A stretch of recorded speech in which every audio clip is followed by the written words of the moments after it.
That's right, we're backstage at the X Factor right now with your boy, the original Memzee. I've just quickly come backstage and I'm here with, of course, the X Factor runners-up. I'm on a joke.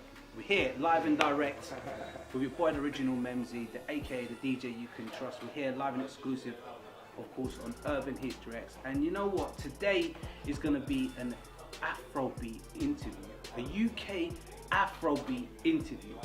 These guys are definitely TV sensations. They entertain the kids, they entertain the parents, they entertain people on a Saturday night. The runners-up of 2015 runners-up of the X Factor. They were signed to Simon Cowell's record label as well. It's the one and only Reggie and Bollie. Come on, guys, man. Energy, man. Energy. Energy. Reggie and Bollie in the building. Yeah, in the place. Welcome, guys. Welcome to Urban History X. Yeah. Since 2015, X Factor. Yeah. What have you guys been up to now? There's been loads of performances. I mean, we've been performing like literally 2 days after the show, doing shows all around the whole of the country. Yeah, sometimes in other European countries as well. And we got a single out. You know, we had a chance to do endorsement deals with Little Woods and all of that. Wow. And yeah, but it's been great. It's been really great. And I'll say the X Factor has really changed our lives. It really gave us a big platform to showcase what we're about. What made you enter the X Factor? Like, was it? Let's go back to how it all started. So, how did this happen, and what made you go on national TV and enter the X Factor? And like being an Afrobeat artist as well.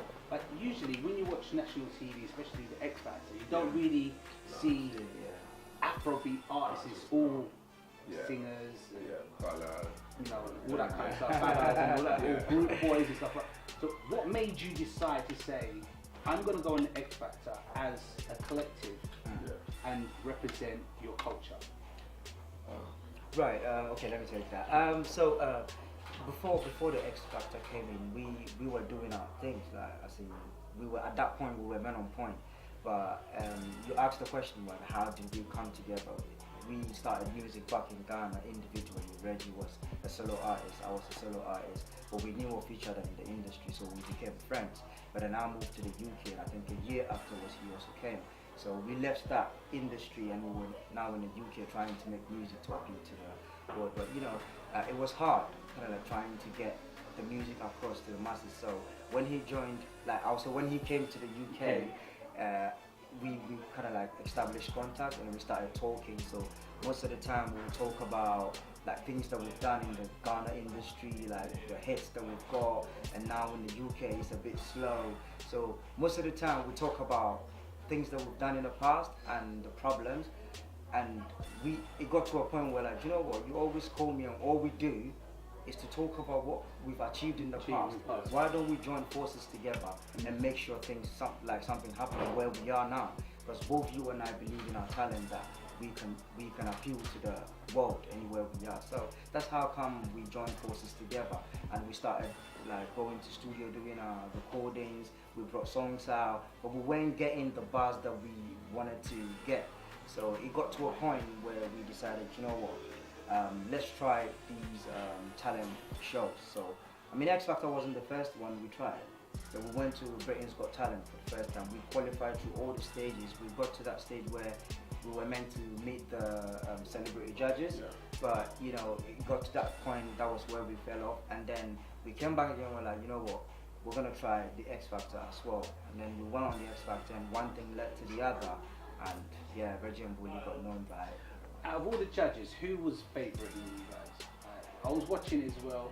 Like, was Simon more on your side? Did he like what you was doing? He seems like he didn't really. No, he supported it, but he didn't really. Like Cheryl was the one that was backing it. What happened was, like you were right. Cheryl and Rita were the main people, but Cheryl was pushing more, and Simon, for him, like, you know, he doesn't deal with songs that we are about. So obviously he was like, what's this? So I think after boot camp, Cheryl told us, guys, don't worry, we love you. Nick as well, Nick, we love what you're doing.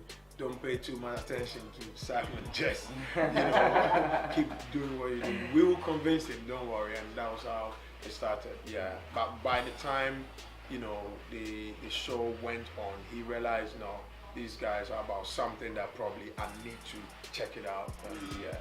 I think Simon needs to kind of open his ears a little bit. I think for national TV and the X Factor, I think he needs to bring urban culture more. Like exactly. more. There's a lot of UK artists, there's a lot of talent that have got potential to bust through national TV as well. So I think most of the artists it's coming up to the new episode of X Factor, and it's like the Christmas #1.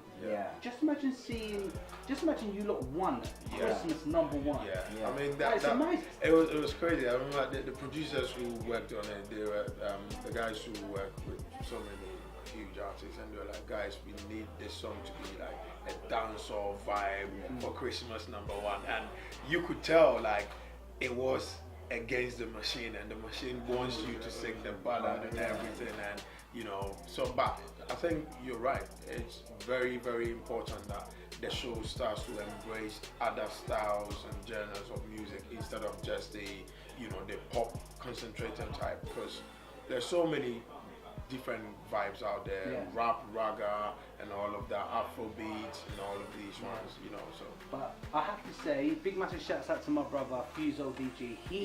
He co-signed you with Craig David as well. Straight up. I mean, Fuse coming on with Craig, like, it was like, yeah, man. For these two, I mean, the great thing he did was he flew all the way from Ghana, arrived the same day, rehearsed with us over and over, and at a point we were like, bro, we're so tired. He's like, no, we're getting this right. We're getting it right. Like, we're like, yeah, man, now you know why he's so successful in what he does, because he works hard, and we really appreciate that, both Fuse and Craig David. So you won, you come up runners up in 2015. You got signed to Simon Cowell's label, and are you still signed to them, or have you just doing your own thing at the moment? Rumours are going around you started your own independent label.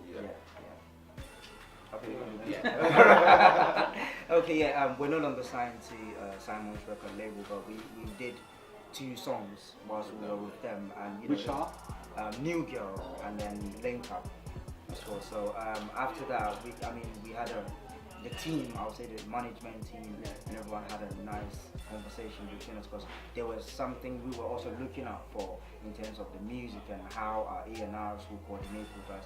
But then it wasn't on like an upset level or anything. We all had a cool chat, like, you know what, it'll be better. We all kind of like go. So we went our separate ways. But even before then, myself and Reggie, we had that plan to start our own thing, because that was the graph way back before. So we needed a platform to showcase people what we are made of.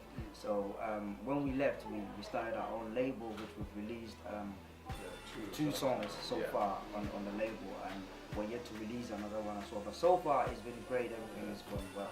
So since 2015 to current day now, what are you guys promoting right now? So right now we've got a new single out titled Boomae, which is like a wicked vibe. Make sure you check it out, the listeners and the viewers as well. And it's a song we're really happy about. I mean, how it came about was we did a song that a label expressed so much interest in, so we had to trade it in and just do business with it. So we did that, and then we had to kind of do another one that replicate the vibe. So that's what we did, and it came out great. The fans are really loving it, and we're just making sure we keep going. At the end of the day, it's independent. Every independent artist craves that creative control, and now that you have it, you need to just run with it, and that's what we're doing. Right, let's run with it now. Let's give them a live PA a cappella of your new single. Let's go for it, let's go. So shorty, now come my way. Won't you show me that Boomae? Shorty, now come my way. Won't you show me that Boomae? Come on, knock me dead. You hear what me say. Shorty, now come my way. Won't you show me the Boomae? And I'll take to them. First thing I'll do in the morning, first one I'm calling is you. Cause you nice me up in the evening, no time for sleeping. Yes, you do. Big up. That's right. We're gonna keep it nice and sweet right here on Urban Easter Eggs. I just want to say thank you very much, guys. Most important thing is social networks. How can they contact you guys? Yeah, you can link us up on our Facebook, Twitter, Instagram, all at Reggie and Bollie, on our website, Reggie and Bollie Official, and we are like always out there, like, literally posting everything we do, you know. At Reggie and Bollie everywhere. Love that. Alright guys, thank you very much for your time, and hope the brand new single does justice. They're back for 2017 with a new single. We just saw an exclusive live performance. We keep it nice and sweet. Remember, DJ you can trust. Peace. Yeah. Respect. All right.